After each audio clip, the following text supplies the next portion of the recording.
Vazhdojmë të lexojmë predikimin e Jezusit. Ju keni dëgjuar se të lashtëve u qethën, mos shkel kurorën, por unë po ju them se kushdo që shikon një grua për ta dëshiruar ka shkel kurorën me të në zemrën e vet. Në qoftë se syri i yt i djathtë të çon në mëkat, hiqe dhe flake larg teje, sepse është më mirë për ty që të humbësh një nga gjymtyrët e tua sesa të hidhesh në gehenën gjithë trupi yt.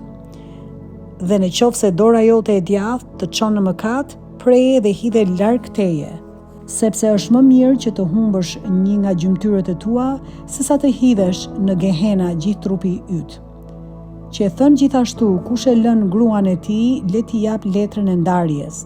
Por unë po ju them, kushdo që e përzë gruan e tij me përjashtim të rastit të kurvërisë, e bën atë të shkel kurorën, dhe kushdo që martohet me një grua të ndarë, shkel kurorën. Keni dëgjuar gjithashtu se të lashtëve u qethën, mos bëj betim të rrem, por plotso premtimet për të cilat je betuar para Zotit.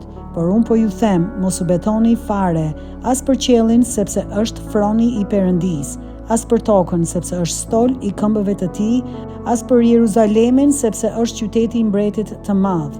Mos u beto as për kokën tënde sepse nuk ke fuqi të zbardhës ose të nxish qoftë edhe një fije floku. Por fjala jote të jetë po, po, jo, gjithçka më tepër vjen nga i ligu.